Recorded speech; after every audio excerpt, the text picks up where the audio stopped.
नमस्कार, जेके न्यूज में स्वागत है आप सबका। योगी आदित्यनाथ को किस बात पे आया गुस्सा, आपको बताएंगे इस वीडियो में।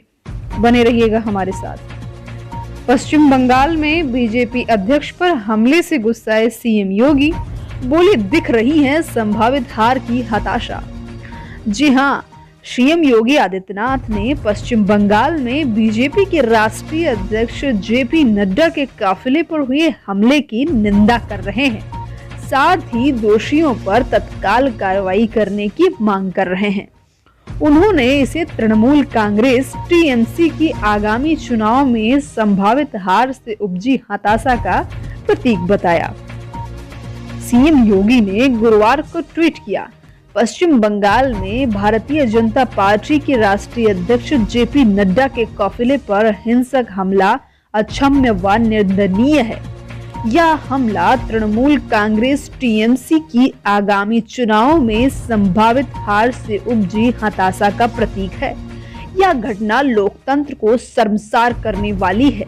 दोषियों पर कठोरतम कार्रवाई होनी चाहिए। तो ये था ट्वीट आदित्यनाथ योगी जी का। क्या है पूरा मामला?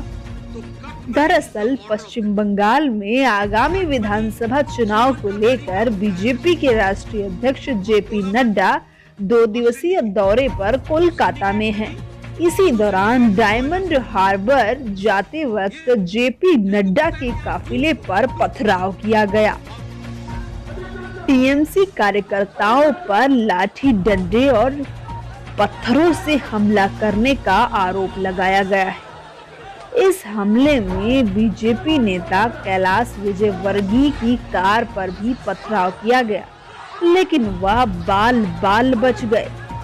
लेकिन उस गाड़ी पर काफी ज्यादा पथराव किए गए हैं। यह उन गाड़ियों में साफ साफ दिख रहा है जिस पर योगी आदित्यनाथ जी ने यूपी सीएम योगी आदित्यनाथ जी ने कड़ी कार्रवाई की मांग भी कर दी है। तो इसलिए टोलाबाजी भी हो रही है, कटमनी भी हो रहा है, सिंडिकेट भी हो रहा है, कोयला और बालू पर सिंडिकेट चल रहा है। कटमनी, टोलाबाजी और राशन की चोरी। नड्डा ने ममता बनर्जी पर लगाए ये आरोप, बोले बंगाल की जनता छुट्टी देने वाली है। बीजेपी के राष्ट्रीय अध्यक्ष जेपी नड्डा ने पश्चिम बंगाल की मुख्यमंत्री ममता बनर्जी के आरोपों का जवाब देते हुए कहा कि सीआईएसएफ का काम ऑब्जेक्ट को बचाना होता है और पुलिस को काम सड़क पर खड़े लोगों को रोकना होता है। आपको बता दें कि ममता बनर्जी ने आरोप लगाया था कि बीजेपी के नेता 7 सुरक्षा कर्मी होते हैं। कोई आप पर हमला कैसे कर सकता है? आप राज्य की सुरक्षा की जगह केंद्रीय बल की सुरक्षा पर विश्वास करते हैं। हमले की योजना बनाई गई हो सकती है। मैंने पुलिस से जांच करने को कहा है, लेकिन मैं हर समय झूठ नहीं बोलूंगी।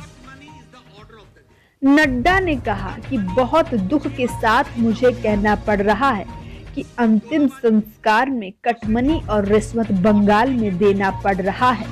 बंगाल की ये स्थिति हो गई है।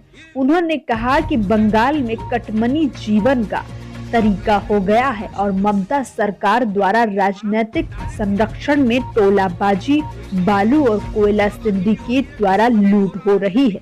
उन्होंने कहा गया कि ममता जी द्वारे द्वारे, पहला ममता जी वारे न्यारे, अब द्वारे द्वारे और चुनाव के बाद फिर वारे न्यारे। आपको बता दें कि ममता जी बंगाल की जनता जान चुकी है। अब आप चाहें द्वारे द्वारे जाएं, अब आपको बंगाल की जनता छुट्टी नहीं देने वाली है। बीजेपी के राष्ट्रीय अध्यक्ष ने कहा कि बंगाल में राशन में चोरी की गई है, अम्फान में भ्रष्टाचार किया गया है।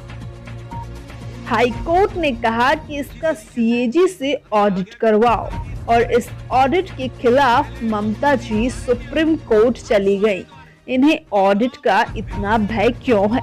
भाजपा कार्यकर्ताओं की राजनीतिक कारणों से हत्या हुई। इसे बंगाल की जनता कभी माफ नहीं करेगी। बंगाल की जनता को ये तय करना है कि क्या ऐसी संस्कृति उन्हें यहाँ रखनी है।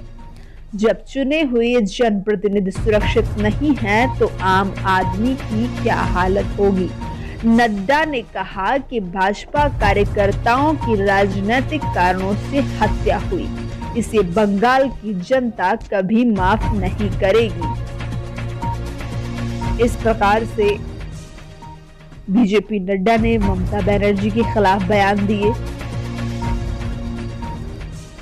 पश्चिम बंगाल में क्या लग सकता है राष्ट्रपति शासन। केंद्र ने राज्यपाल से कानून व्यवस्था पर मांगी है रिपोर्ट। पश्चिम बंगाल में विधानसभा चुनाव से पहले हिंसा की घटनाएं बढ़ती जा रही हैं। गुरुवार को बीजेपी अध्यक्ष जेपी नड्डा के काफिले पर हमले के बाद केंद्र सरकार ने पश्चिम बंगाल के राज्यपाल से कानून व्यवस्था पर रिपोर्ट मांगी है। सरकारी सूत्रों ने यह जानकारी दी है कि राजनीतिक हलकों में इस तरह के सवाल भी उठ रहे हैं। क्या गवर्नर की ओर से मिलने वाली रिपोर्ट को आधार बनाकर बीजेपी राज्य में राष्ट्रपति शासन लागू कर सकती है। बीजेपी के उपाध्यक्ष मुकुल राय ने भी कहा है कि मौजूदा हालात को देखते हुए राज्य में तुरंत राष्ट्रपति शासन लागू हो। इस खबर में इतना ही। वीडियो पसंद आया हो तो एक लाइक कर दीजिएगा और चैनल को सब्सक्राइब नहीं किया तो कर लीजिएगा। Thanks for watching.